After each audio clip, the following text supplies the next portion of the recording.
So hello guys, welcome back to my new video. তো আমি আজকে অফিসে এসেছি। সানডে বা স্যাটারডে করে আমি আসি।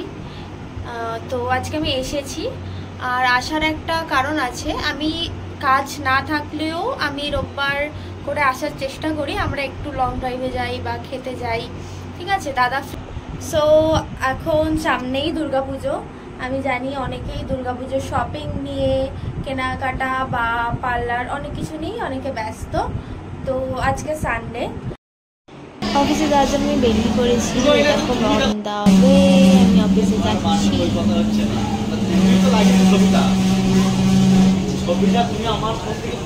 ভিডিওটা কিন্তু একদম স্কিপ করো না, ভিডিওটা স্কিপ না করে পুরো ভিডিওটা দেখে নাও তোমরা।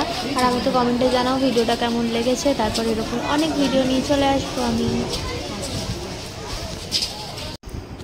এটা স্টুডিওর বেডরুম। এটা আমরা এই রুমে এসেই বসি, ফার্স্টে একটু রিল্যাক্স হই, তারপর কাজ শুরু করি।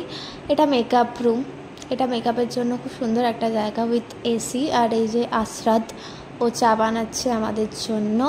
ওর হাতে চা না খেয়ে কাজ শুরুই করবো এটা ভাবতেই পারি না, এত সুন্দর চা বানিয়ে খাওয়ায়। চা বানাচ্ছে ও।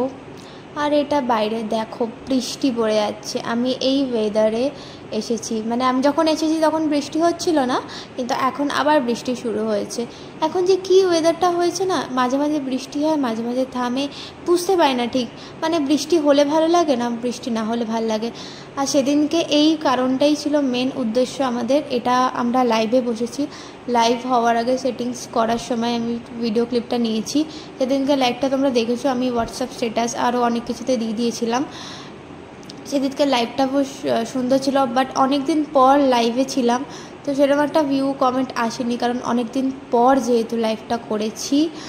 এই যে ক্যামেরা সেট আপ হচ্ছিলো তখন লাইভ শুরু হওয়ার আগে। আমি জানি না যে এই ড্রেসটা পরে আমাকে কেমন লাগে, তোমরা প্লিজ আমাকে জানিও। আর এই দেখো লাইভ শেষ করে আরও যা যা কাজ ছিল, এডিটিংয়ের কাজ শেষ করে গাড়ি নিয়ে বেরিয়ে পড়েছি আমরা লং ড্রাইভে। গান শুনতে শুনতে এগিয়ে যাচ্ছিলাম লং ড্রাইভে। আর এই দেখো বৃষ্টি পড়ছে, সঙ্গে রোম্যান্টিক সং, সঙ্গে এই লোকেশানটা আমার তো ভালো লাগে।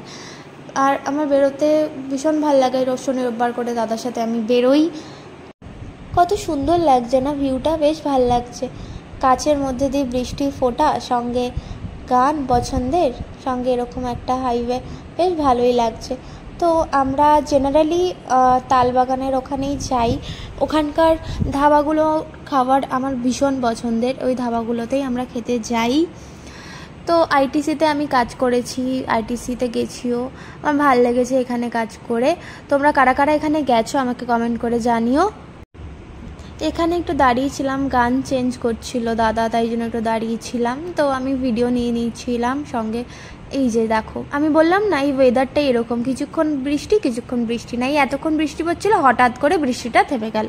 উফ, কী যে করবে, পুজোর সময় কত যে ভাসাবে, এই নিয়ে তো ভীষণ চিন্তায় আছি। এই যে সেই জায়গাটাতে চলে এসেছি, যেই জায়গাটাতে আমরা বসি। এই আন্টির এখানে না আমরা খাই কেন কি, আন্টির এখানে খুব ফ্রেশ খাবার পাওয়া যায়, একদম ইনস্ট্যান্ট বানিয়ে দেয় এবং খাবারগুলো ভীষণ ফ্রেশ থাকে। আমরা এখানেতে এসে প্রায় শনি রোববার করে খাই। বলতে বলতে আমাদের খাবার চলে এসেছে। চিলি চিকেন ছিল আর মিক্সড ফ্রাইড রাইস ছিল। তো এই দুটো অর্ডার করে দিয়েছিলাম এবং একটু সময়ের মধ্যে দিয়েই খাবারটা চলে এসেছে। তারপর আমরা খাওয়া শুরু করব। খাওয়া দাওয়ার পর ফালুদার এখানে মিল্কশেক না খেয়ে ঠিক বাড়ি যাওয়ার না মন করে না। আমি তো মিল্কশেক খেতে খুব ভালোবাসি এবং এখানে এসে মিল্কশেক খাবো না এটা তো হতেই পারে না। তো মিল্কশেক খেয়ে নিচ্ছিলাম, খেয়ে নেওয়ার পর ভাবলাম একটা ভিডিও নিয়ে নিই। ওকে বলা হয়েছিল মিল্কশেক, বাদাম মিল্কশেক, তো আরও বানাচ্ছিল, মানে এক গ্লাস খাওয়ার পর আর একটা গ্লাস আমরা খেয়ে নিয়েছিলাম, এত ভালো লেগেছে। এ দেখো রাস্তাটা পুরো ভিজে গেছে, রাস্তা মানে পুরো ভেজা ভেজা রাস্তা, আর সঙ্গে মিল্কশেক। উফ, খুব ভালো লেগেছে। আর আমি তো নাইট পার্সন, আমার তো রাত্রে বাড়িতে যেতে বা ঘুরতে খুব ভালো লাগে।